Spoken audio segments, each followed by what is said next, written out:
Doutor Quinan, nosso presidente do capítulo, podemos começar? Sim, senhor. Só que é o chefe. Não, eu não, professor. Vamos lá, meu presidente. Vamos em frente. Eu acho que a gente tem muito o que conversar hoje, nessa 1 hora. Muito bom.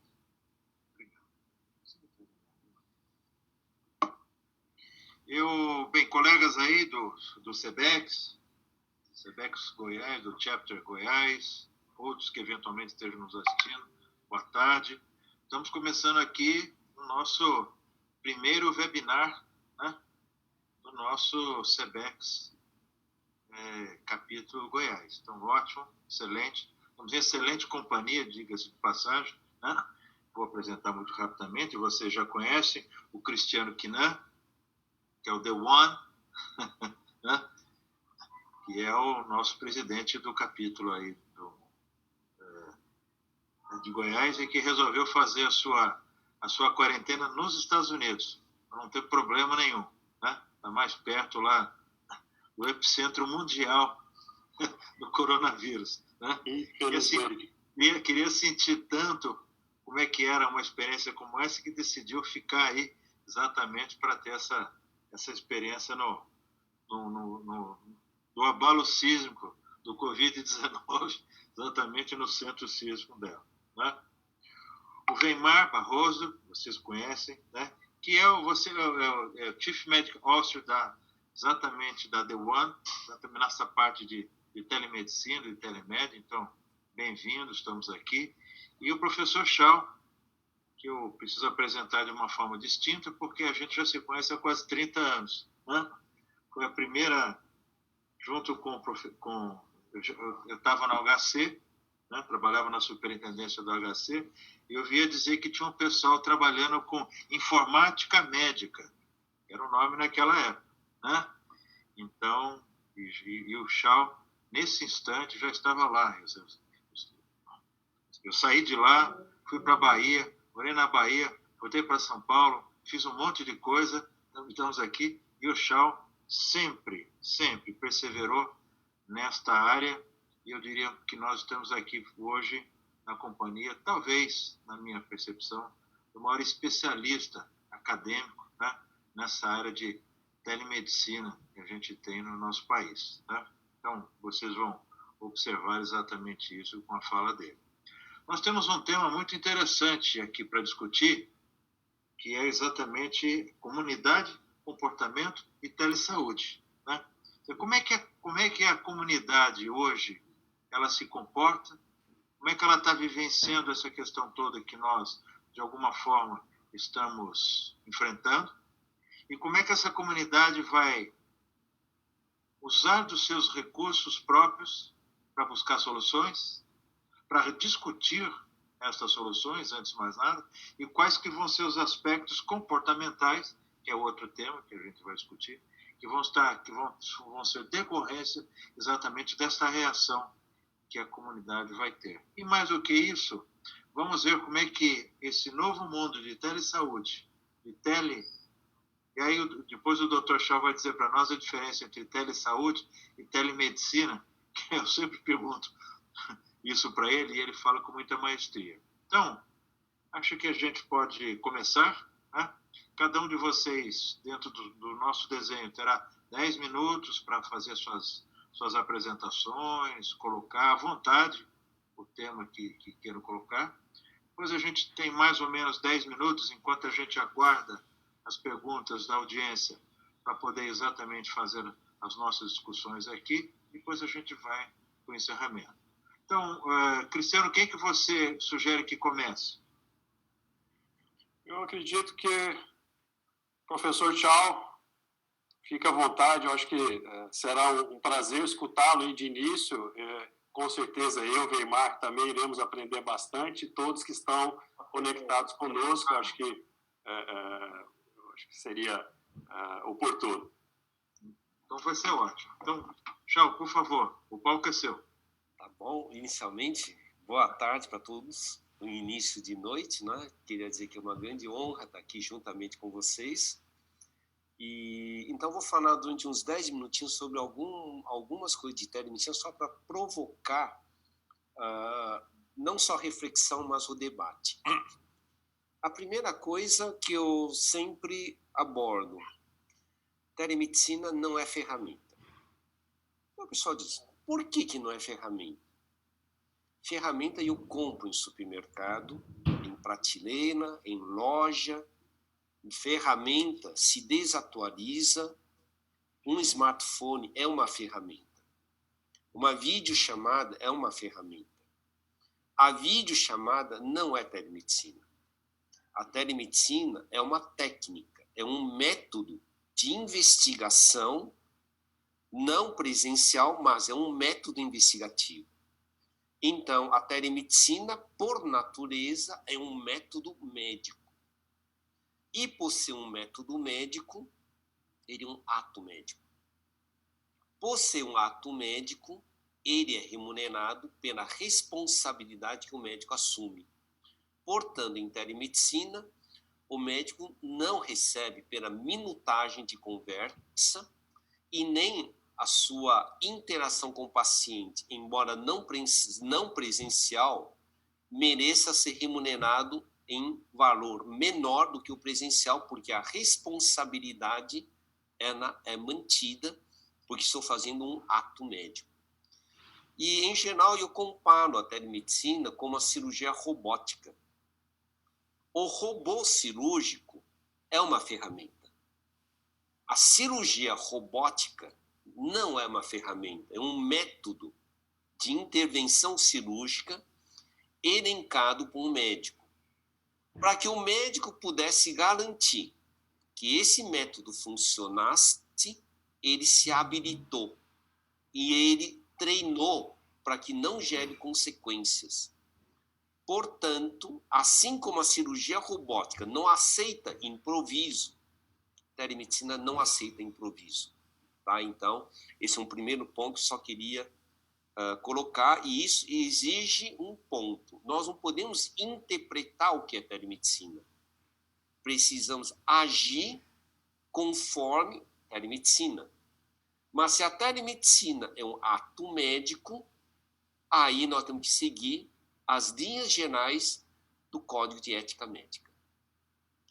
Dentro do Código de Ética Médica, você tem o segmento que diz sigilo. Você não pode fazer, exemplo, propaganda desleal. Então, todo esse conjunto, o mundo digital, ele pode criar toda essa situação de uma forma muito rápida, inclusive propaganda, marketing desleal, vazamentos de dados e outros. Então, aí nós chegamos a um ponto.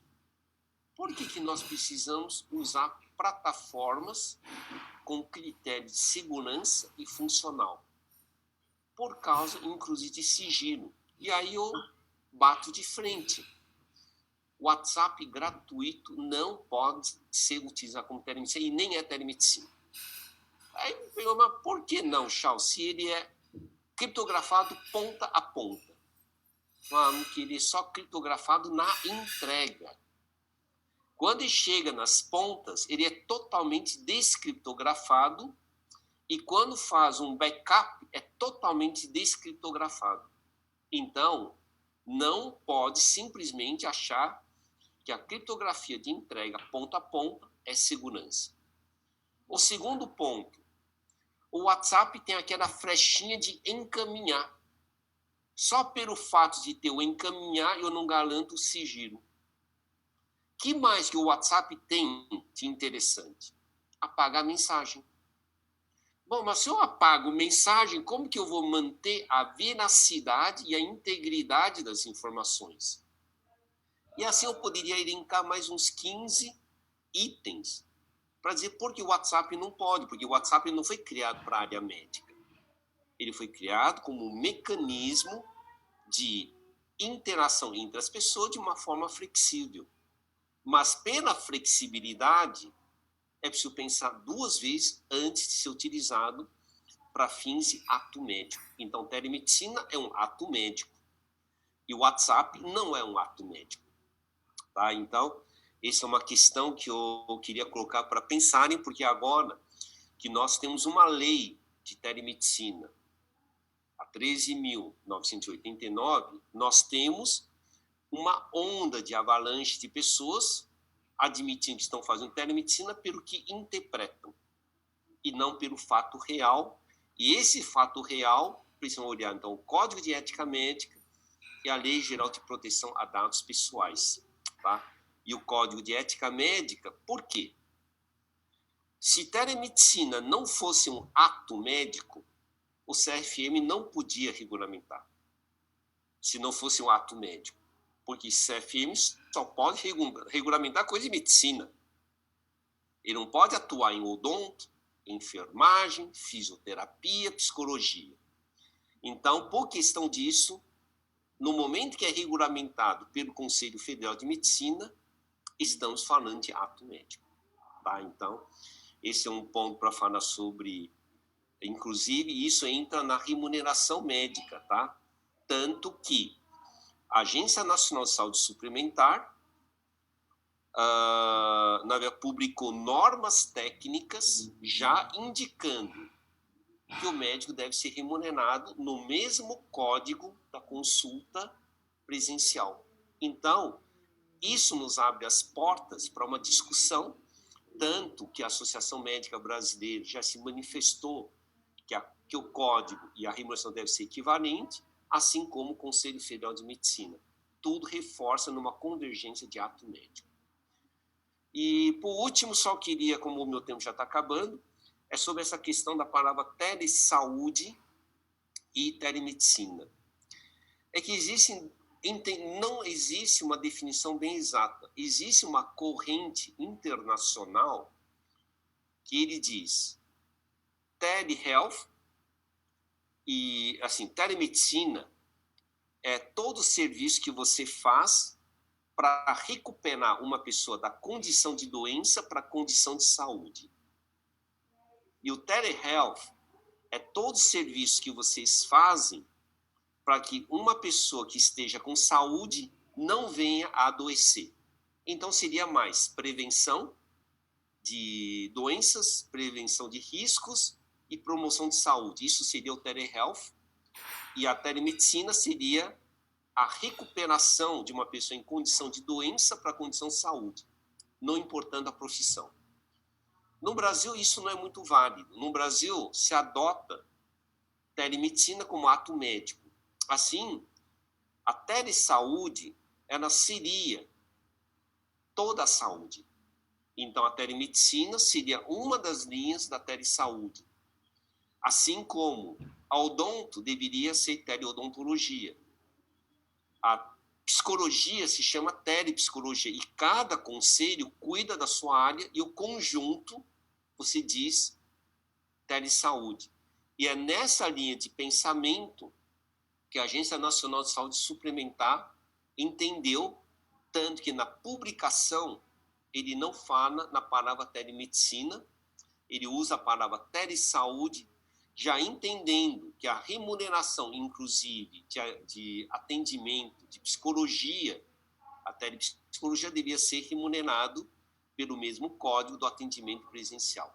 Tá? Então, no Brasil, se usa muito a palavra telesaúde como uma designação de serviços profissionais usando recursos interativos por cada profissão e aonde nós, telemedicina, faríamos parte do conjunto de telesaúde, que é diferente de um outro jargão que se consolidou dentro do mundo acadêmico ou dos outros, que a telesaúde é atenção primária. Bom, isso não tem nada a ver. É que o programa Telesaúde Brasil Redes, que começou em 2007, pelo CEGET, Ministério da Saúde, era focado em atenção primária, então ficou usando muito a atenção primária. Então, sem querer, quando pensa em telesaúde, pensa na unidade básica de saúde e em saúde da família, mas não é bem esse o conceito. Então, no governo, a telesaúde foi para esse lado. Mas a expressão de telesaúde mais utilizada de uma forma, digamos, estruturante, é todas as profissões que usam recursos interativos para provimento de serviço. Tá? Eu acho que já foram 10 minutos, só queria, pelo menos, colocar essas informações para que nós possamos começar um debate. Obrigado. Obrigado, professor Shaw. Como sempre, bem objetivo e colocando tudo aquilo que é importante, né? De uma forma muito linear e aquela que a gente consegue acompanhar. Muito didático, como sempre. Muito obrigado. Weimar, por favor, qual que é seu? Bom, obrigado. Um prazer estar aqui. Obrigado pela oportunidade. Eu vou seguir uma estratégia um pouquinho diferente do Shaw. Eu vou compartilhar a tela com vocês.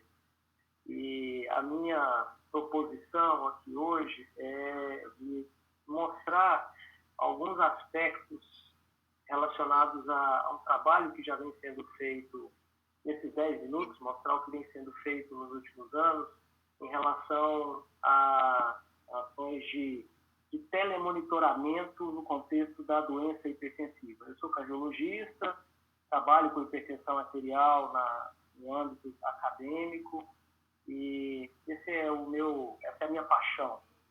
Todos nós sabemos que nós, profissionais de saúde, que a hipertensão arterial é a principal causa de morte em todo o mundo, isso é um dado da Organização Mundial de Saúde, e nós temos um problema sério, principalmente nos países subdesenvolvidos, Latinoamérica, por exemplo, Brasil, incluído nesse contexto, que é poucos estudos epidemiológicos para que a gente possa conhecer o cenário da hipertensão arterial.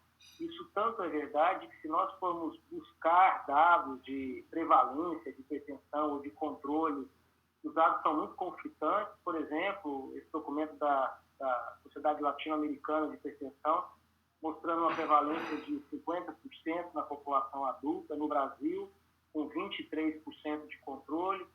Se nós vamos, por exemplo, para a diretriz brasileira de hipertensão arterial, os dados já mudam, já está citado na diretriz 35% de prevalência, com 19%, 20% de controle, e uma série de outras publicações. Essa é uma publicação do nosso grupo, que trabalhou com medidas em campanhas de saúde, encontrando prevalência de 47%, controle de 40%, ou, por exemplo, quando nós avaliamos esse cenário da doença hipertensiva em pacientes acompanhados por cardiologistas, já o controle já com outros parâmetros. Então, assim, não existe, principalmente nos países subdesenvolvidos, dados coerentes em relação à doença hipertensiva, por inúmeras razões. Primeiro, porque nós não temos grandes estudos representativos, por exemplo, da população brasileira, e uma outra razão é que nós estamos usando uma metodologia em relação à pressão arterial, que é a medida casual, ou a medida do consultório, e é frágil por conta da grande variabilidade que a pressão arterial tem. Isso é um fato muito bem conhecido. Aliado a esse problema, um outro é justamente o uso, às vezes, de aparelhos de qualidade ruim ou inadequada. No ano passado, nós participamos de um grupo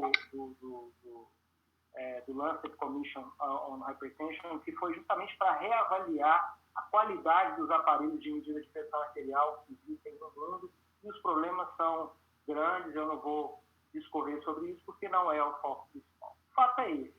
Essa é uma doença, como eu já disse, principal causadora de morte, muito mal controlada, e nós temos grandes problemas no diagnóstico, no controle e também na adesão do paciente. Outro problema para trazer para dentro do nosso debate em relação, por exemplo, à hipertensão arterial. Quando nós usamos só a medida isolada ou a medida no consultório, nós temos uma margem de erro grande, próxima a 38%. Isso já vem sendo apresentado por inúmeros colegas em vários artigos importantes na última década, mostrando que, se eu avaliar a hipertensão considerando, e entendam que aqui, quando eu olho para white coat hypertension, que é a hipertensão do avental branco, ou massive hypertension, que é a hipertensão mascarada, são diagnósticos equivocados, quando eu uso somente a medida do consultório. Como é que eu sei que está equivocado? Porque quando eu faço medidas fora do consultório, por exemplo, monitorização ambulatorial da pressão arterial, eu vejo que aquele que tinha pressão alta no consultório, na verdade, não tem a pressão alta, ou o contrário, que aquele que tinha pressão normal no consultório, em verdade, é um paciente hipertenso. Então, se a gente somar esse cenário, eu tenho 38% de equívoco ou de erro no diagnóstico. Isso, como eu já disse, é um fato que vem sendo estressado por vários autores na última década, a ponto de, na última diretriz europeia de hipertensão, publicada em 2018, haver uma clara mudança de recomendação. Se a gente comparar com a diretriz de 2013, aqui à esquerda, onde o diagnóstico da hipertensão era recomendado com base na medida do consultório, quando eu comparo com 2018, uma mudança dizendo que para o correto diagnóstico eu deveria considerar não somente a medida no consultório, mas também as medidas fora do consultório, seja a monitorização ambulatorial, a MAPA, ou a monitorização residencial da pressão arterial. O grande problema da MAPA como método é que é um método caro e pouco confortável. Vou também detalhar essa questão. A MRPA, o Home Blood Pressure Measurement, como os americanos ou os europeus chamam, é uma medida no domicílio do paciente, usando aparelhos mais acessíveis e mais cômodos, porque são medidas realizadas ao longo de vários dias. Existem várias evidências, eu trouxe algumas do nosso grupo, que já chamam a atenção também há bastante tempo, que essa medida feita em casa pelo paciente, ela é mais confiável do que a medida que nós fazemos no consultório. Exatamente o que nós mostramos aqui, quando eu comparo, por exemplo, a medida em casa com a medida feita pelo médico no consultório, existe uma clara diferença entre elas, e quando eu comparo essa medida em casa com a MAPA, que é o padrão ouro para diagnóstico, os valores são bastante parecidos. Com um outro aspecto mais interessante em relação a isso, que vai nos levar justamente ao meu objetivo, que quando eu insiro na rotina do paciente o hábito de medir a pressão arterial de forma frequente ou rotineira, isso tem um impacto no aumento da adesão ao tratamento. Foi exatamente o que nós observamos no ano de segmento. Aqueles pacientes que eram estimulados a medir a pressão em casa, ao final de um ano, passaram a ter 100% de adesão ao tratamento medicamentoso, aqui nessa tabela da esquerda, quando a gente compara com o grupo controle, e um melhor controle da pressão arterial com menor necessidade de medicamento. Por que eles estavam controlando melhor a pressão arterial se estavam usando menos medicamentos? Justamente porque estavam tomando mais regularmente esses medicamentos. Com isso, nós tivemos, então, a iniciativa de estruturar uma plataforma de monitoramento dos pacientes, utilizando essa plataforma de monitorização residencial da pressão arterial, que iniciou em 2017. Esses foram os números de pacientes avaliados ao longo desse período, mês a mês. Vejam que é um crescimento exponencial. Hoje, essa plataforma ela atende praticamente todos os estados do nosso país, com mais de 882 centros utilizando da metodologia e mais de 42 mil pacientes avaliados. Interessante, inclusive, comentar que mesmo no cenário da Covid-19, apesar de claramente ter ocorrido uma queda no número de pacientes avaliados, mas ainda assim seguimos avaliando quase 1.000 pacientes mês, por exemplo, no mês de abril. Mas o que eu quero mostrar para finalizar o meu comentário em relação a isso é que o que nós entendemos que esse tipo de ferramenta acrescenta ao que nós tradicionalmente realizamos com os nossos pacientes enquanto cardiologistas. Em primeiro lugar, nós passamos a ter, com essa base de dados, a possibilidade de oferecer ao Brasil e à comunidade científica mundial dados de prevalência de hipertensão arterial com base nesse método de diagnóstico e dados da realidade brasileira. Então, esse é um dos papers que foi publicado, mostrando as diferentes prevalências no nosso país, ou, por exemplo, mostrando que quando eu uso somente a medida do consultório, naqueles pacientes que têm uma hipertensão com a pressão arterial um pouco aumentada, se eu usar somente a medida no consultório, eu posso incorrer num erro de quase metade de diagnósticos equivocados, ou seja, pacientes que têm a pressão um pouco aumentada no consultório e, na verdade, têm a pressão normal em casa, chamada, como eu já disse, hipertensão do avental branco, e uma série de outros papers publicados, frutos dessa base de dados, inclusive questionando alguns critérios diagnósticos anteriormente expostos pela sociedade, por exemplo, americana ou europeia de hipertensão, que definiam, por exemplo, que a hipertensão, que o efeito do avental branco era quando eu tinha uma pressão, um aumento de pressão sistólica de 20 milímetros ou de 10 milímetros para a sistólica e para a diastólica, respectivamente, quando eu media no consultório em relação à pressão em casa, e, na verdade, o dado correto não é esse. Nós fizemos essa análise de um bastante preciso, mostrando que o número correto, com maior sensibilidade e especificidade, seria 15,9 milímetros, ou outros aspectos que reavaliamos, critérios que são postos, por exemplo, na diretriz americana de hipertensão, que não se mostram os mais adequados para os critérios que foram estabelecidos pela diretriz americana, e certamente será fruto de revisão em diretrizes futuras. Eu não quero estender nesse ponto, quero ir justamente para a minha conclusão, que é lógico que produzir dados científicos nacionais, colocando o Brasil no papel de protagonismo em relação a telemonitoramento da pressão arterial, mas o aspecto que me parece mais relevante é justamente a utilidade desse instrumento melhorando o controle dos pacientes hipertensos.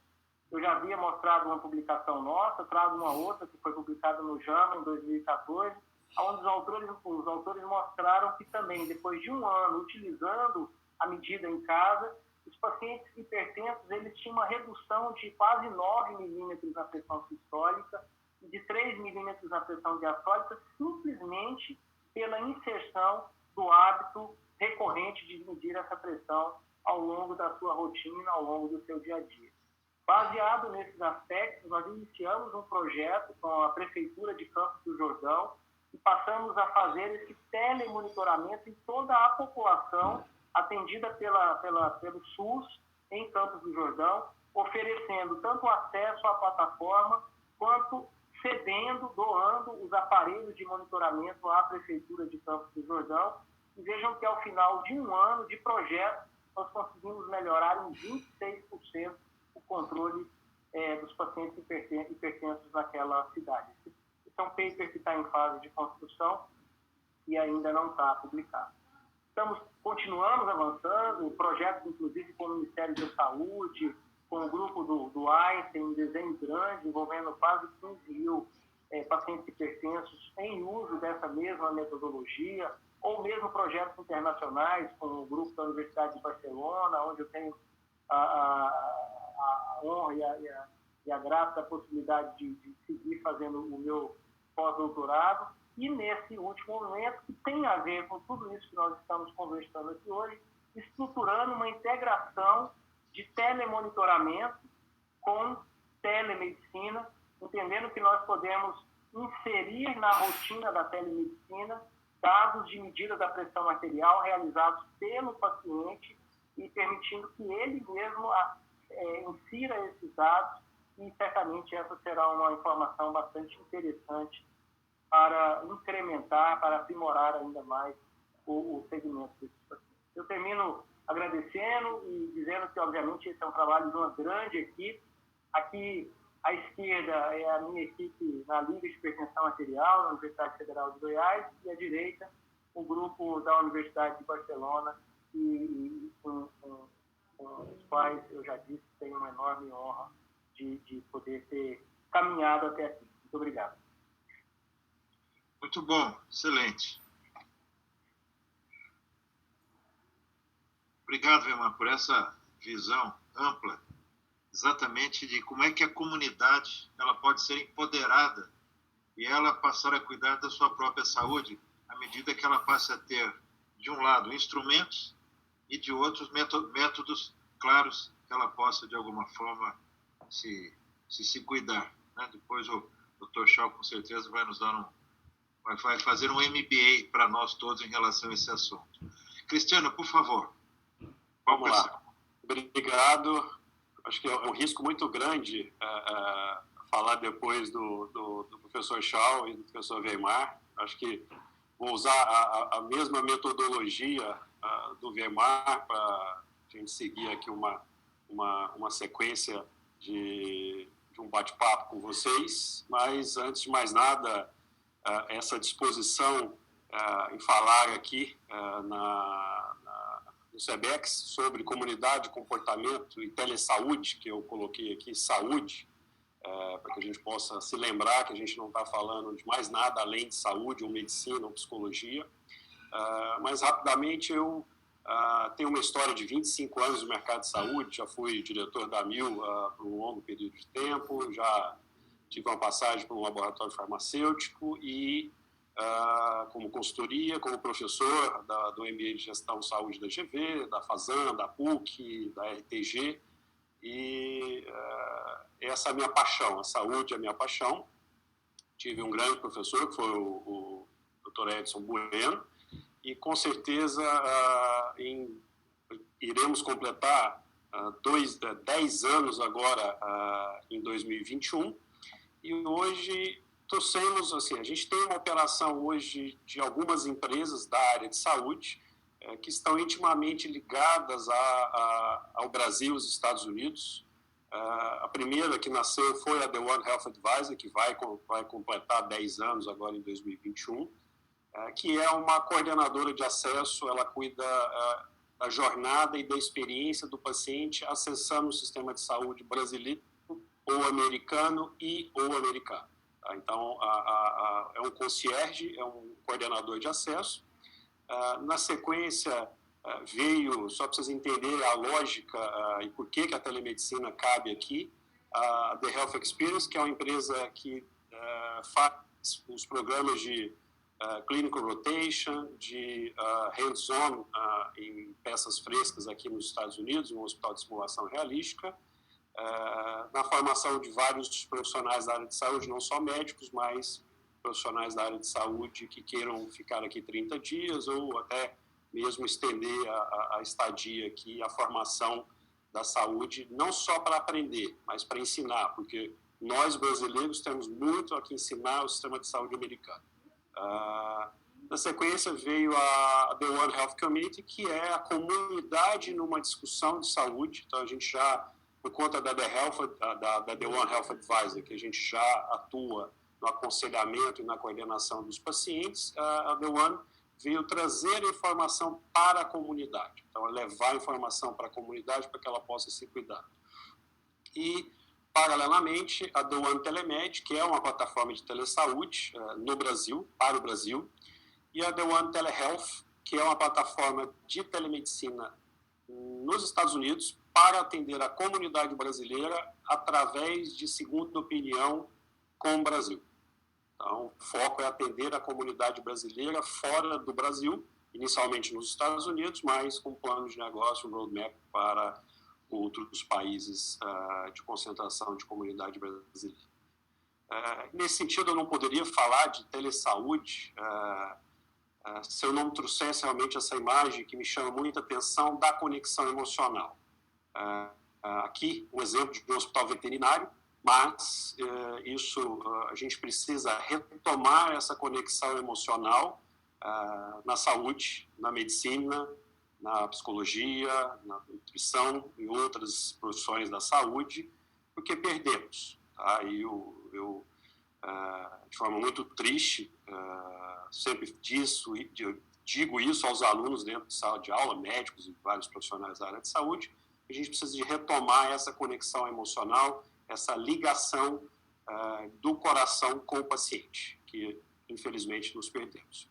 E precisamos de falar da humanização, evoluímos bastante nos modelos de acreditação, nos modelos de certificação, e perdemos um pouquinho da humanização.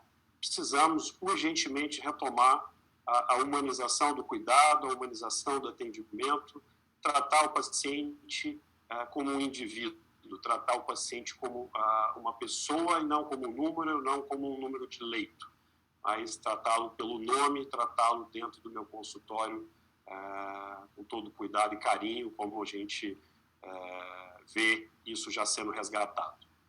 E, para falar um pouquinho desse tema de comunidade, comportamento e telesaúde, a gente precisa de buscar essa imagem, que é a imagem do médico dentro da nossa casa, o médico lá do passado, que ele ia com a maletinha dele dentro da casa do paciente cuidar desse paciente. Então, essa imagem é uma imagem que precisa ser relembrada nesse momento que a gente discute a telesaúde, que é um caminho natural. A gente está falando de medicina, a gente está falando de saúde e telesaúde. Então, essa imagem é uma imagem extremamente importante, pegando o gancho já da comunidade com a telesaúde. Existe uma relação extremamente íntima entre a comunidade e essa transformação que a gente começa a passar. Então, eu começo a apresentar aqui que esse é o consultório, é o presente e é o futuro. A gente não vai substituir pelo método de cuidar à distância que a telesaúde nos apresenta dos consultórios. Pelo contrário, a gente vai se aproximar ainda mais do paciente. Então, isso é um caminho que é um caminho extremamente positivo para todos, não só para o paciente, mas para o médico, mas sim para o sistema de saúde no mundo. Então, essa é uma visão nossa de presente e futuro. E essa imagem é uma imagem que representa o passado, que é o médico na minha casa, representa o futuro, o presente, que é o cuidado, e representa o futuro. Então, a gente está falando aqui de uma imagem que representa o passado, o presente e o futuro. E com conexão emocional, por incrível que pareça, e com humanização digital, que eu estou te chamando de humanização digital, que é essa aproximação do cuidado, essa reaproximação do paciente, essa reumanização da relação médico-paciente através do método da telesaúde. Então, ela é um meio que a gente vai aproximar ainda mais o paciente do cuidado e da gestão. E a gente falando de comportamento, usando aqui a referência até, professor Weimar, do eletrocardiograma, a gente vive uma nova era. Essa nova era do Covid, eu aqui fiz uma brincadeira do antes do Covid e depois do Covid, de forma muito respeitosa. Hoje a gente pode colocar aqui AC/DC, que é um momento extremamente hard, pegando aí a banda de rock, mas a gente tem uma interrupção. Vínhamos numa frequência, num gráfico extremamente controlado, com algumas alterações, quando a gente fala de comportamento, quando a gente fala de economia, quando a gente fala de saúde, principalmente. A gente entra num ritmo caótico, que é esse momento que a gente vive hoje, e depois desse momento a gente não vai voltar ao normal. A gente vai voltar realmente a um ritmo diferente nessa nova era, que precisa ser refletido, e aí a telesaúde ela vem cumprir um papel extremamente importante dentro do sistema. Então, é uma ferramenta, vamos dizer assim, como o professor Tchau. E, além disso, a gente teve a mudança do comportamento das gerações. Então, a gente somou a mudança do comportamento Covid com a mudança de comportamento das gerações, a evolução das gerações e a evolução desse comportamento nessa nova era. E precisamos escutar os pacientes. Eles estão em pânico dentro de casa, as doenças continuam, estão preocupados, e a ferramenta da telesaúde, a ferramenta do telemonitoramento, ela corrobora, ela colabora o atendimento de um anseio e de um cuidado que o paciente precisa dentro da casa dele, não dispensando o cuidado presencial desse paciente, muitas vezes no consultório. E, em cima disso, a gente encontra aí uma relação, como o professor Shaw falou, da telemedicina. Ela está conectando, mas extremamente aberto, arriscado. Então, a gente tem aí vários caminhos de ingresso de hackers, de frestas que prejudicam a relação médico-paciente, além do risco. E Na The One Telemed, a gente não quis esquecer de todos os aspectos, não só de criptografia, mas de HIPAA compliance, de certificação, uma vez que a gente opera também no mercado americano, de um prontuário eletrônico interligado, não desintegrado em várias plataformas, a legalidade, uma relação financeira protegida, onde a própria assistência irá monetizar esse atendimento que é feito hoje pelo WhatsApp, então a gente permite com segurança e um certificado PCI Compliance também na movimentação financeira e a videochamada, e isso integrando o paciente ao médico de forma extremamente segura. E já finalizando, sem esquecer desse conceito, que é um conceito da saúde, que é um conceito mundial que se discute bastante, que é a experiência do paciente com o population health, com a redução de custo, uma vez que eu vou conseguir ter aderência do cuidado, eu vou conseguir monitorar esse paciente, vou conseguir interagir com esse paciente, vou conseguir integrar esse paciente, oferecer um cuidado integrado para ele através da telesaúde também, e a busca de um estado da arte da saúde, que é o estado completo do bem-estar físico, do bem-estar mental e social, e não apenas a ausência de doença. Então, acho que a telesaúde ela promove essa interligação, essa experiência positiva, esse acompanhamento da saúde da população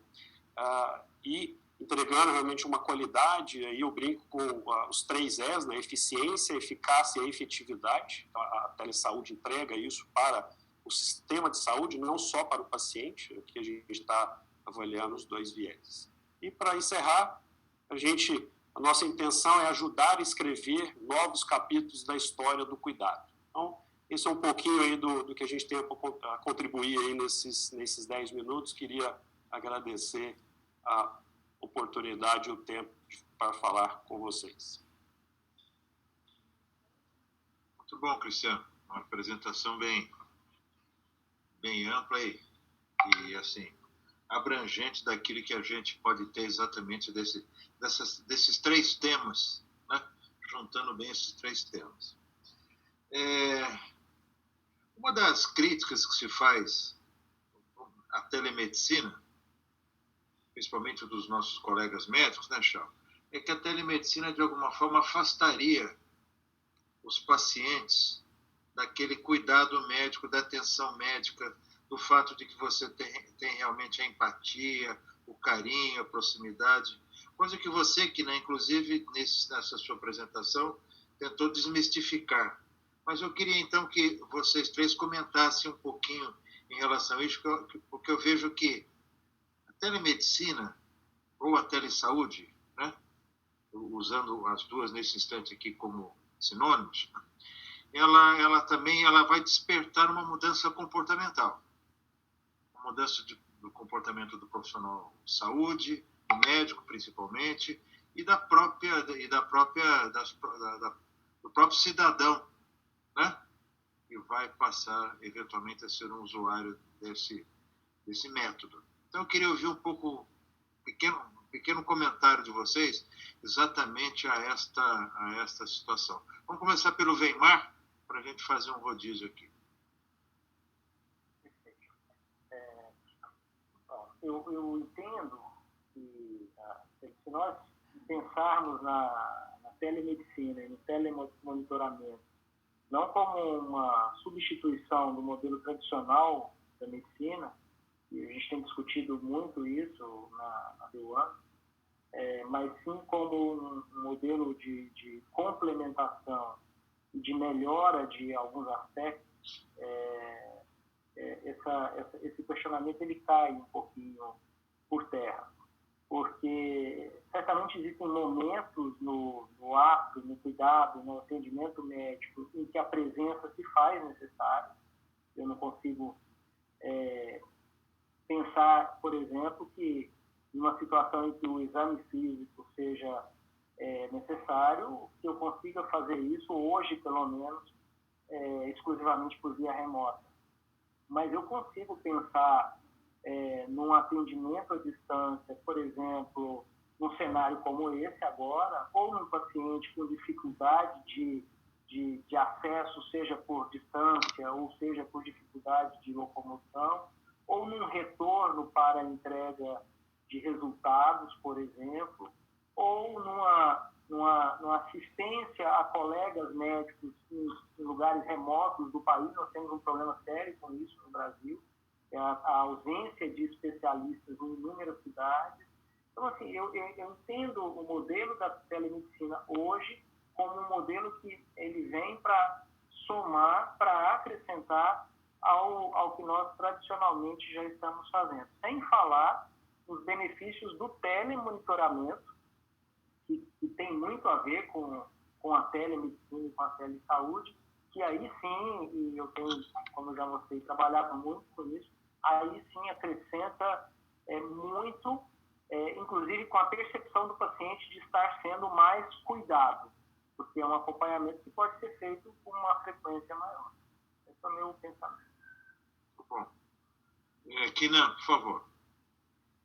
Bom, eu acredito que, tenho certeza que a telesaúde, a telemedicina, é uma nova experiência de cuidado com uma jornada de acesso democratizado. Tá? Eu não vejo esse distanciamento do consultório, pelo contrário, eu vejo a aproximação do paciente no consultório, eu vejo a aproximação do paciente ao cuidado, eu vejo a fidelização do paciente ao consultório do médico, e aumenta os pontos de contato, aumenta os pontos de cuidado e cuidando melhor desse paciente. Eu gero uma experiência diferenciada com ele e, com certeza, com uma aderência muito maior do paciente e da sua família, porque eu estou levando assistência, levando cuidado para dentro da casa do paciente.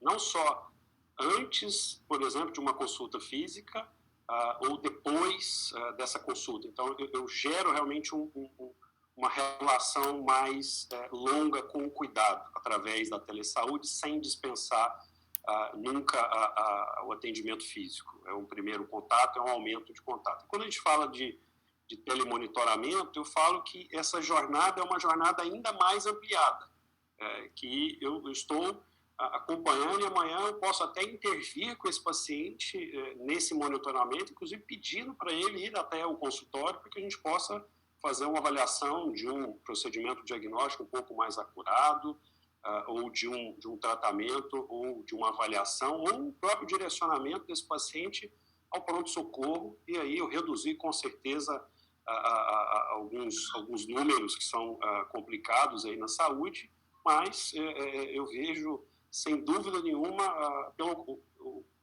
outro olhar, o olhar de aproximação, e esse objetivo. E a The One Telemed, ela não é uma operação nova, é uma operação que veio não de uma forma oportunista, e sim, ela veio através realmente de entender a dificuldade do paciente, entender e integrar esse cuidado. Então, eu acho que, pelo contrário, acho que a classe médica ela precisa estar envolvida na telesaúde, porque é um método de ampliação do ponto de contato dele do consultório, com certeza. Bom, doutor Shaw, tenho certeza absoluta que você já refletiu muito sobre esse assunto. Então, por favor, nos brinde aí com suas reflexões. Bom, nesse ponto eu sou um pouco mais contundente, né? Eu falo que telemedicina não desumaniza. Quem desumaniza são médicos pouco humanos, que eles desumanizam, seja presencialmente ou seja conectadamente. Então, esse é um primeiro ponto que eu coloco. O segundo ponto, aí o pessoal me pergunta, o que é humanizar? Eu acho que aquela imagem que o Cristiano colocou, dos dois cachorros, mostra o que é humanizar. É um vínculo. É quando você estabelece um vínculo de preocupação com o seu paciente, tudo que você tocar será humano. Se você não estabelece vínculo, tudo que você fizer será desumano, mesmo no ato da entrega do teu receituário. O Covid, ele fez algumas coisas muito interessantes. Vai soar uma crítica, mas eu vou dizer. Em 45 dias, a telemedicina brasileira evoluiu o que não evoluiu no Conselho Federal de Medicina em 18 anos. Nós até temos uma lei. Nós temos lei, portaria, Agência Nacional de Saúde Suplementar e um ofício do Conselho Federal de Medicina. Em 45 dias, conseguiu até ter uma lei com sanção presidencial. Agora, deixa eu só pôr um ponto. Covid deu mais um presente. Qual é a forma mais humana, nesse momento, de cuidar das pessoas no processo de isolamento e quarentena? É não olhar as pessoas ou você se conectar e avaliar as pessoas que já têm doenças crônicas, os seus pacientes. Então, nesse momento do Covid, eu diria, a forma mais humana de cuidar dos pacientes é a telemedicina, porque não só você garante a continuidade de cuidado, como você evita os riscos para o paciente. O ato de cuidar, pensando em reduzir riscos à saúde, você fez algo duplo. Então, o que eu estou querendo dizer é assim, o momento histórico, e que nenhum médico esqueça desse momento histórico, que não pode simplesmente dizer a telemedicina desumaniza, sem se olhar a si mesmo na sua preocupação. Então, a dupla preocupação de saber como está o paciente e, simultaneamente, reduzir os riscos dele pelo deslocamento, você tem uma dupla humanização. Tá? Então, eu só estou querendo aproveitar esse momento que o Covid, a pandemia, embora seja uma situação ruim, mas está nos trazendo tanta oportunidade para fazer uma reflexão que seria um pecado nós não aproveitarmos esse momento e construir a telemedicina como um processo humanizado. E, por último, vou encerrar. Você sabe que eu sempre falo que eu não sou defensor da telemedicina, né? A pessoa olha para mim e diz, não entendi. Eu disse, não. A telemedicina é a salvação do médico. A pessoa diz, uma salvação do quê? Eu sou defensor da medicina conectada. Aquela medicina moderna, que acompanha a nova sociedade e, na verdade, a telemedicina é o método da salvação, da modernização médica para criar a medicina do futuro. Portanto, depois que eu disse, isso é um ato médico. Se nós temos que acompanhar a evolução social pela evolução exponencial, então a telemedicina não desumaniza. Na verdade, a telemedicina é uma outra forma. É o sistema motor de acelerar com que a medicina crie o ecossistema de saúde conectada. Muito bom. Doutor Chau, fica aí no ar, que temos aqui, estamos com várias perguntas, e tem uma aqui para o senhor aqui. É do Juliano Peretti. Eu vejo que esse tema de WhatsApp, quando o senhor dá as suas aulas, que eu já tive a oportunidade de assistir, sempre você coloca que tem aquela questão que você, às vezes, pelo próprio corretor, você pode criar embaraço tanto para o paciente quanto para si próprio, né? Mas aqui a pergunta é o seguinte, porque de fato o WhatsApp também foi um elemento que surgiu muito importante na nossa vida, né? Como é que um médico ou as associações médicas podem contribuir na conscientização de que o WhatsApp não deve ser usado para consulta e questionamentos médicos? Como o médico deve proceder quando receber por WhatsApp um pedido de um paciente? Bom, a primeira coisa que eu só queria colocar, o WhatsApp, ele não tem como ser ato médico. O que não quer dizer que ele não possa ser um sistema digital de suporte a um ato médico. Isto é, orientações, agenda, exemplo, o envio de um relatório pós-atendimento pode ser pelo WhatsApp, mas não o ato médico propriamente dito. Então, eu só queria esclarecer, eu não estou dizendo que o WhatsApp não serve para nada. Ele só não pode ser o ato médico em si. O ato médico tem que ser feito por plataformas seguras que garantam sigilo. O WhatsApp hoje é gratuito, mas não existe nada gratuito no mundo. Existe um produto, ou se você é o produto. Se você é o produto, é óbvio que vai sair gratuito para você. Mas se você é o produto, você está dizendo que os dados sensíveis do paciente são o produto. Portanto, isso quebra o Código de Ética Médica que garante o sigilo. É um pensamento muito simples para dizer o risco. A outra coisa, no Brasil, o sistema jurídico aceita o print screen do WhatsApp como material de prova. Bom, mas como que você pode aceitar um material de prova e você não se proteger? Lembre-se, não é só o médico que vaza dados, o médico pode ser vítima. Então, quando eu falo não usem o WhatsApp, também é uma proteção para que os médicos não sejam vítima de processo jurídico, porque hoje já existe mais ou menos em cada uma conversa que eu tinha visto com a área jurídica, de 10 casos de reclamação contra o médico, 6 envolvem o uso de WhatsApp. Por uma razão ou outra, ele entra no processo. Então, a ideia é proteger o médico e não exatamente proibir e alertá-lo dos riscos. Se ninguém faz isso, eu acho que depois nós vamos ter muitos processos, inclusive querendo atingir o médico para atingir a instituição. O melhor seria que as sociedades médicas promovessem pelo menos um curso rápido. Pode ser 2 cursos. Um de responsabilidade digital, responsabilidade e segurança digital. O que ele deve saber no comportamento digital, independente da plataforma que eu use. E um outro seria o curso de familiarização em telemedicina, para saber como se escolhe plataforma, qual é a dinâmica. Por exemplo, algumas pessoas acham que a teleconsulta é uma câmera. Falam, não, isso se chama videochamada. Aí, então, o que é uma teleconsulta?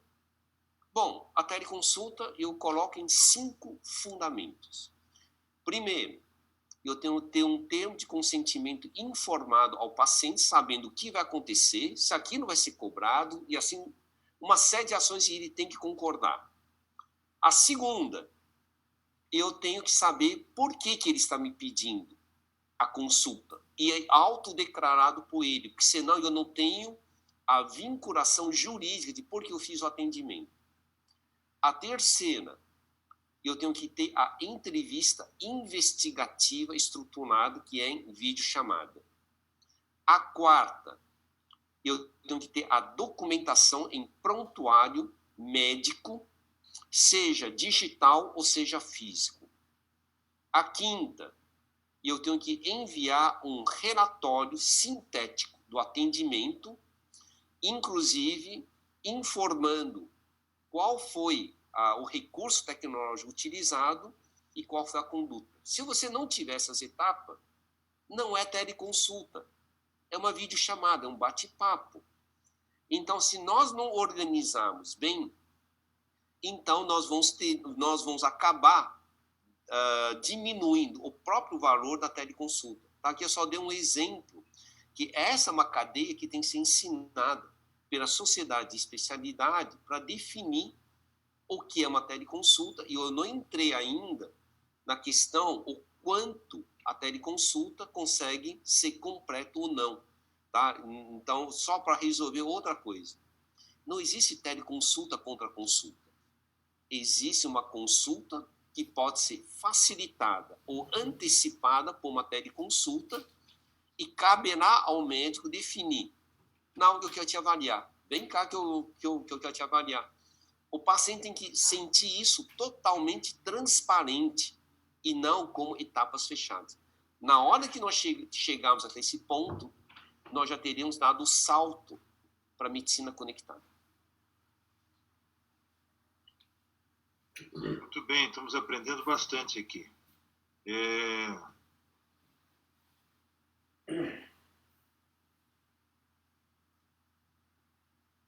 Fico feliz, viu, professor Chau, só enquanto o Bolecim lê a pergunta, que a gente desenhou a plataforma da The One com esses parâmetros, com esses pilares, além do pilar da teleempatia, da telepropedêutica, que o senhor sempre fala nas palestras, e a prescrição eletrônica, que hoje é um caminho aí. Então, é levar o consultório para dentro da casa do paciente.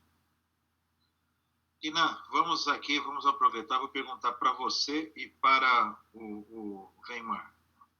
Uma pergunta interessante. Gostaria de saber como os médicos estão observando a reação dos pacientes à telemedicina e quais os principais desafios de informação e conhecimento que os pacientes devam ter sobre a telemedicina. Ou seja, tem muito a ver com o que você colocou para nós aí, a respeito da chamada experiência do paciente. Como é que isso, agora, não do lado do médico, mas do lado do paciente, como é que vocês estão observando? Não, é do Ricardo Sonati essa pergunta. Perfeito, Ricardo.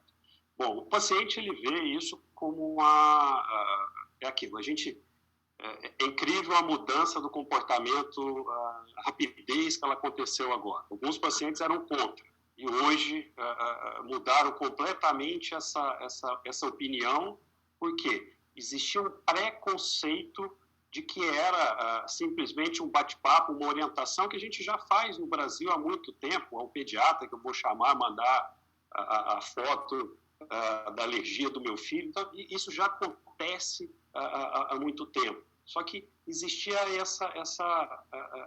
esse preconceito, tanto por parte do médico, quanto por parte de alguns pacientes, com relação a esse método, que é um método extremamente avançado, é um método extremamente seguro, utilizando aí, inclusive alguns dizeres que alguns colegas aí do mercado vêm falando, alguns cowboys aí da telemedicina, alguns aventureiros, mas essa preocupação, a gente precisa de chegar à casa do paciente. E hoje ele em casa, em distanciamento social, a gente chegou numa velocidade astronômica dentro da casa do paciente. Então ele está aberto e aderido à telemedicina nesse momento, e é isso que o professor Chau falou. Esse é um momento de uma transformação.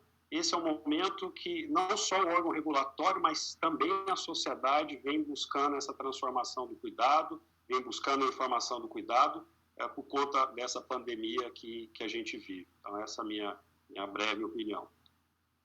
Gilmar, quer complementar? Quero.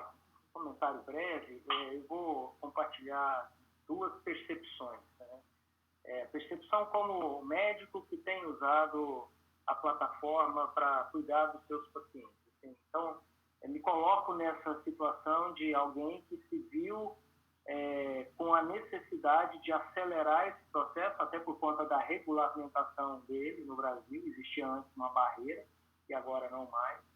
E a percepção enquanto médico é de uma ferramenta extremamente útil e humana, exatamente como foi dito pelo professor Chau.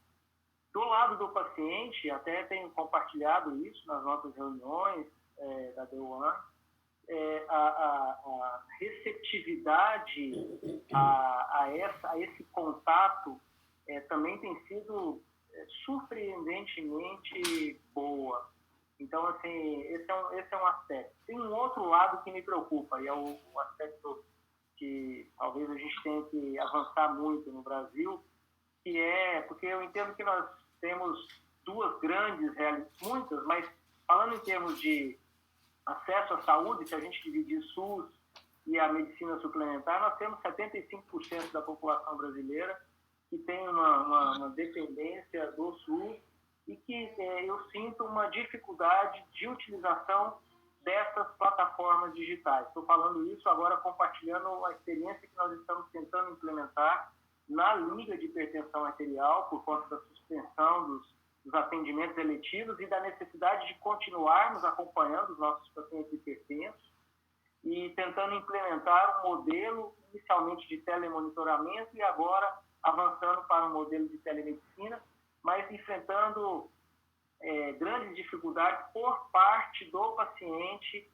de utilização dessas plataformas. Então, eu acho que há de se ter um movimento de educação da população, de informação da população sobre o uso dessa plataforma, sobre o que é a telemedicina, para que a gente possa gerar esse acesso não somente aos 25% de brasileiros que estão utilizando a medicina suplementar, mas a toda a população brasileira, que tem sido esse o nosso pressuposto principal, por exemplo, nos projetos da telemonitorização da pressão arterial, e eu acho que é certamente o pressuposto também da telemedicina, se a gente entende que ela é benéfica para todas as pessoas.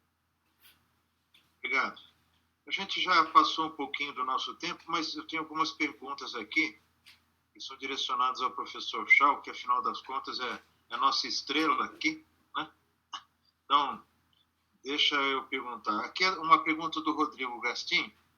Quais são os principais argumentos, além da redução da humanização, dos médicos contra a telemedicina? E como enxergam esta linha de argumentação de quem não concorda?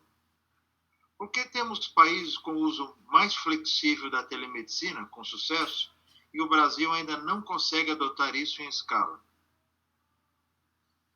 Bom, a primeira coisa que eu acho que existe no Brasil uma procrastinação de telemedicina, é por isso que eu disse que em 18 anos não colocamos como matéria na graduação, nem na residência médica, e nem ninguém discutiu consecutivamente em como melhorar e integrar.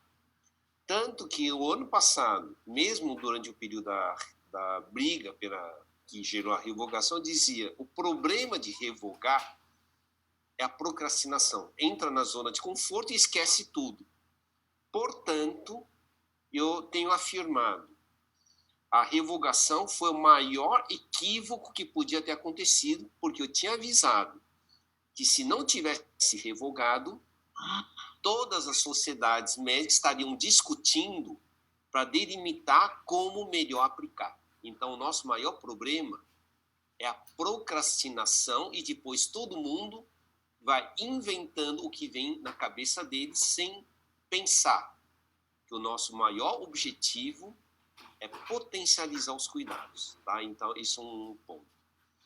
O segundo ponto justamente é que nós não desenvolvemos cada vez mais essas questões da telepropedêutica. Às vezes eu penso, será que eu preciso fazer algum tipo de exame? Qual é o exame físico que me substituiria? Eu tenho um oxímetro digital para ver a parte respiratória. Qual exame físico que seria melhor do que eu usar um glicosímetro para acompanhar o nível de glicemia? A tecnologia era muda. Portanto, essa história de palpação ou alguma outra coisa, ela também é evolutivo. Nós não podemos ficar sempre na mesma situação. Então, a área médica precisa inovar, precisa se reinventar. Então, esses são os grandes problemas. Mas eu vi até hoje o grande pavor com a telemedicina, sei qual que foi? O medo que as corporações vão dominar a área médica. Tá? Esse foi o grande pavor. O grande pavor é que as grandes corporações vão dominar a área médica e não entender uma coisa. Mesmo que as grandes corporações forneçam plataforma, é porque ficam trabalhando incansavelmente, eles não procrastinaram. Então, cabe aos médicos não procrastinarem também. O segundo, se o ato médico é telemedicina, então nós não temos medo das grandes empresas. Nós temos, nas grandes empresas, parceiros para fazer o trabalho.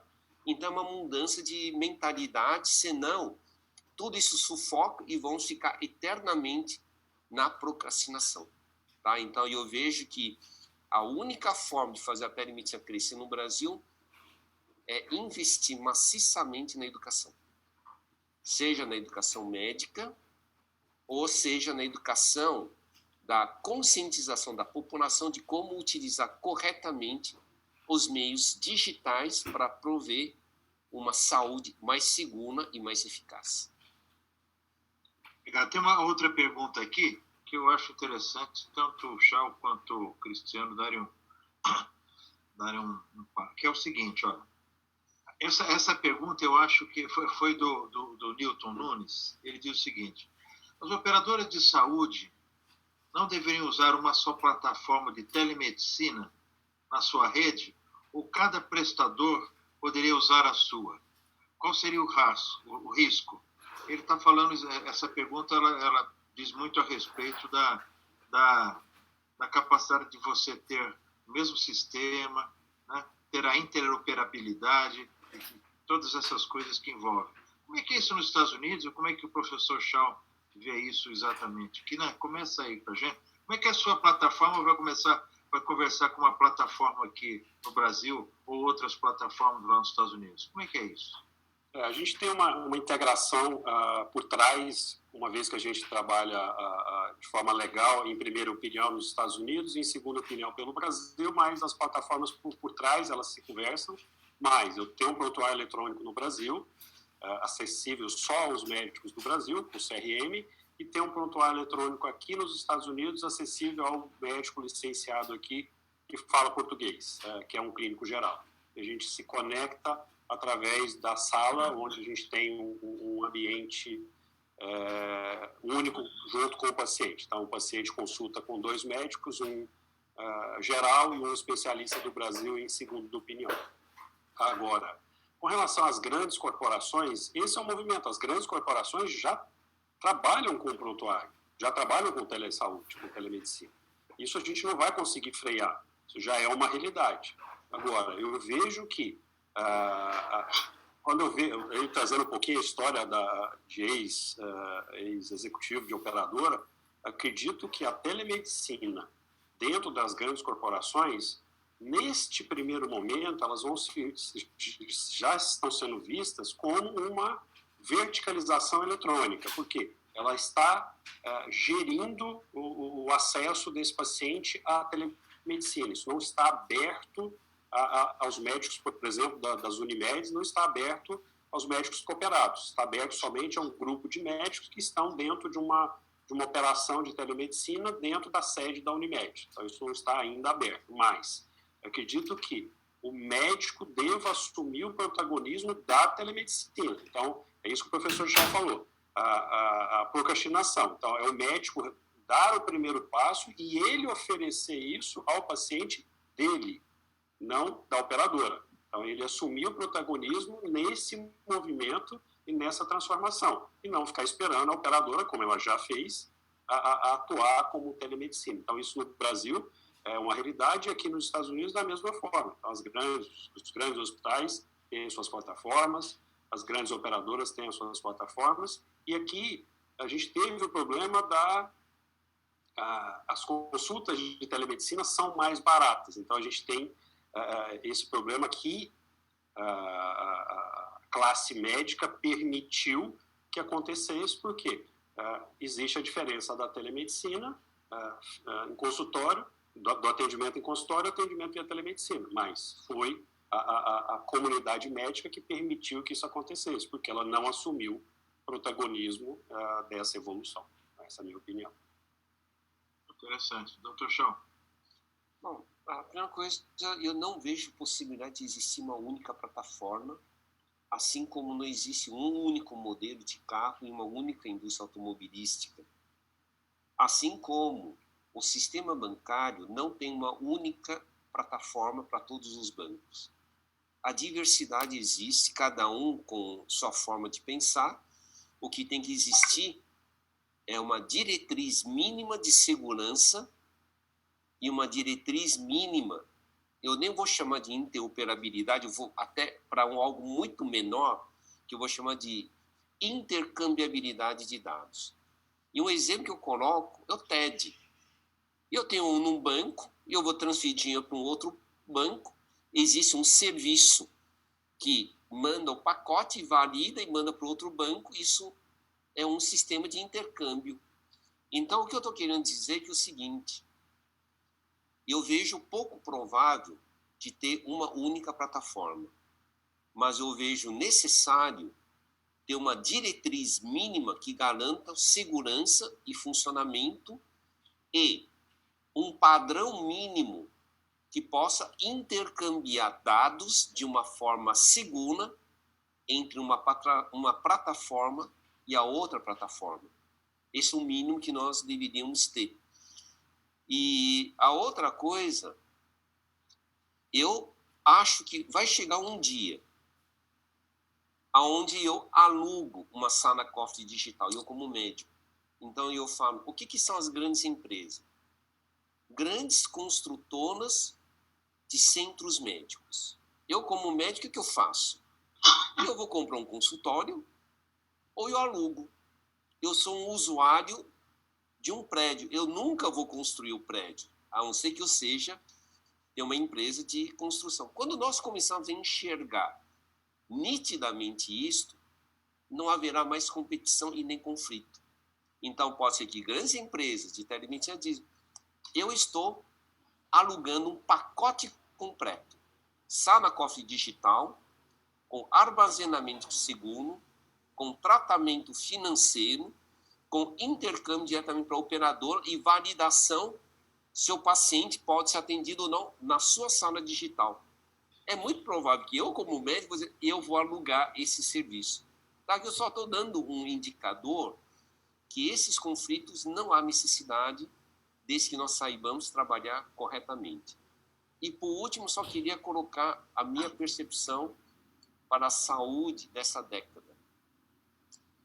Essa década será a década da saúde distribuída, onde nós teremos realmente uma grande atuação em domicílio, usando tele-multicare, e nós teremos ainda o grande poder de fazer a saúde personalizada, através de sistemas vestíveis, que é o personal e-care. Quando a área de medicina começar a perceber isso, vai ver que nós temos tanta coisa para fazer, e a melhor é a junção, inclusive, com corporações. Gente, tem muitas perguntas aqui e eu não vou conseguir fazê-las todas. Quer dizer, eu até consigo fazê-las todas, mas eu acho que, até como uma gentileza a quem está com a gente até agora e a vocês próprios, eu acho que a gente vai parar por aqui. Eu queria, então, pedir para vocês aí um último comentário, né? Só uma coisa que se você... No ano passado eu tenho lido bastante sobre isso e vejo que esse é um tema que já a medicina, a área de saúde mental, já usa com uma certa frequência esses sistemas todos, né? Então, se vocês puderem fazer um pouquinho de comentário em relação a isso e já fazer os seus comentários finais e as suas despedidas, eu agradeceria. Vamos começar pelo Weimar, por favor? Okay. Primeiro eu quero, uma vez mais, agradecer a oportunidade de estar aqui com vocês, dizer que eu mais aprendi do que o contrário, aprendi muito aqui hoje, principalmente com o professor Chal. Eu pudesse deixar uma mensagem, seria justamente dessa experiência do quanto o telemonitoramento, pelos dados que eu apresentei, foi capaz de melhorar diversos aspectos, por exemplo, da doença hipertensiva, seja em relação à melhora do diagnóstico, seja em relação à melhora do conhecimento do perfil epidemiológico dessa doença no nosso país, seja colocando, por exemplo, o Brasil no papel de protagonismo e seja, principalmente, eu acho que esse é o aspecto fundamental, promovendo a melhora da saúde decorrente da melhora do controle da pressão arterial dos pacientes, como, por exemplo, o exemplo que eu coloquei de Campos do Jordão. Eu acho que isso está muito ligado a tudo isso que está sendo discutido agora, nessa velocidade maior, pelas razões que já foram expostas, e tenho discutido muito isso com o grupo da The One, vejo que a telemedicina, junto com o telemonitoramento, ela permite, como eu já disse, uma melhora no cuidado e, consequentemente, no modelo que nós já estamos exercendo aqui no país. Eu acho que esse tem que ser o propósito maior, de realmente trazer algo que adicione benefícios ao que já é feito. E é assim que eu entendo que nós devemos caminhar. Obrigado. Cristiano, por favor. Bom, só fazendo um breve comentário sobre o seu posicionamento sobre a saúde mental. A ferramenta da telesaúde, nesse momento, ela vai ser fundamental para isso. Por quê? A gente vivia já uma epidemia de saúde, de doenças mentais e da saúde emocional. Eu trago a telepsicologia e a teleconsulta da psiquiatria.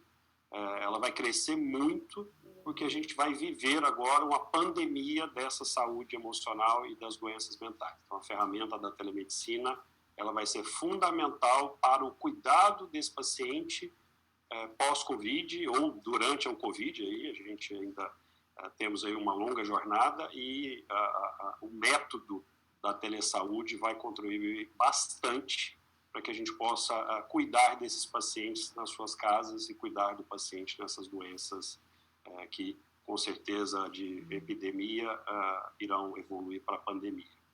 E uma mensagem final, trazendo um pouquinho sobre esse contexto de comunidade, comportamento e telesaúde. Como disse, a relação entre esses temas é íntima.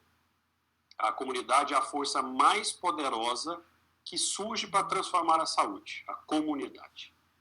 Inclusive no autocuidado, que ela está muito aberta ao autocuidado nesse momento, a gente tem que aproveitar isso, a saúde precisa de aproveitar esse momento, dessa disposição da população no autocuidado. E ano a ano o comportamento das gerações vem mudando. E agora com o Covid, em menos de um ano, todas as gerações mudarão seu comportamento juntas. Então esse é um ponto.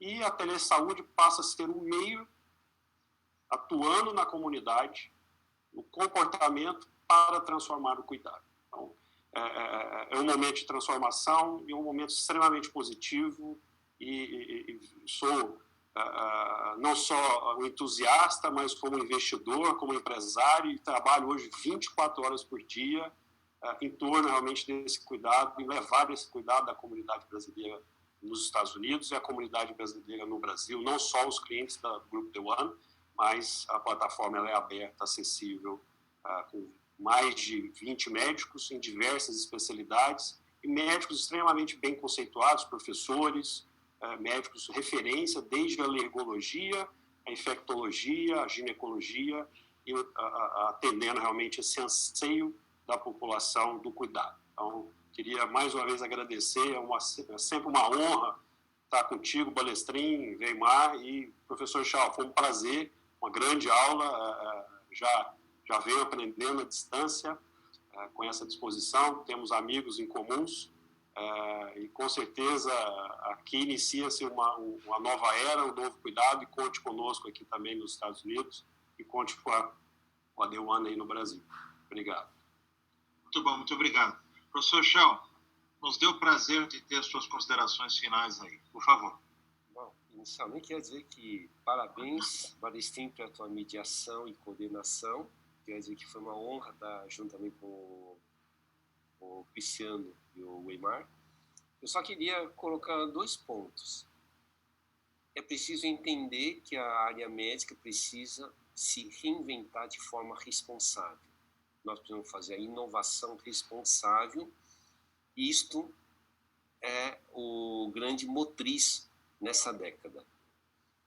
E o segundo, acho que a telesaúde mental, só para dizer que, na verdade, a telemedicina nasceu muito com a telepsiquiatria, tá? Todo mundo esqueceu disso, né? Que nas décadas de 90, quem foi um grande motor da telemedicina foi a própria telepsiquiatria, a telesaúde mental. Então, eu diria que nós precisamos retomar também isso.